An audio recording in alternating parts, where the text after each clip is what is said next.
thà bia mai là ga go thầu lo lên nó bờ mà để là ga bia bia su tha cho mà bia khu la dê nó bờ mà hè leo miang châu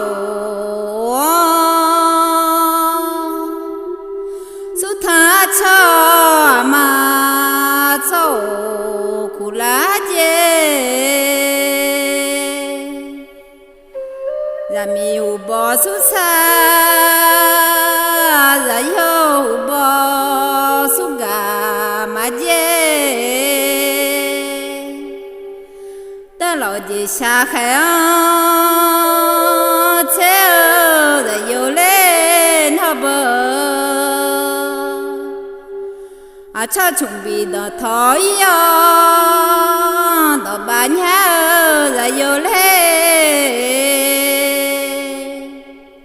à gọi đó thổi đó giờ nhá ra yo lên ho bờ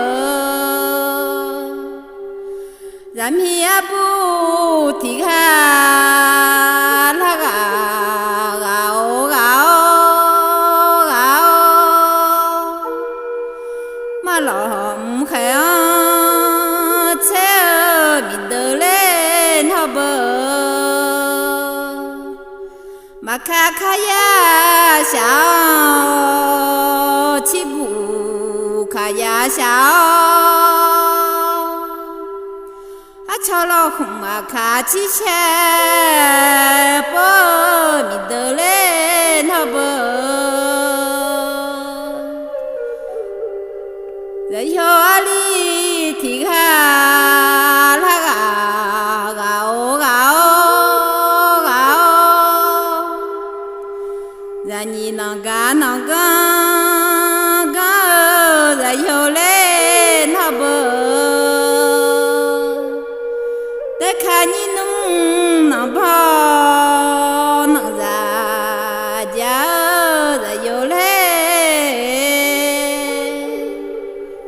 ra nhiều hư lê gián thế thà bia lo lên ho bờ mi ya tê ga pa pi piu đúng mơ thà pa lê chỉ chết chữ nghe đâu chim ga ra châu là lùm thở thả pha lê liêu ya mà chết ga pha nghe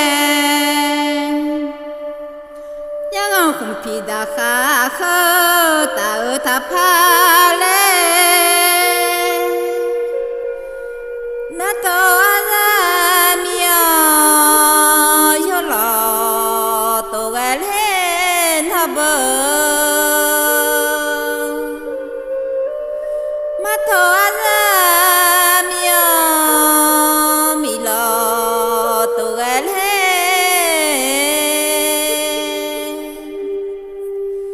đã yu che mo xia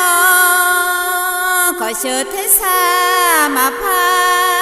mà chế mơ xiang đau khó mà phá mắt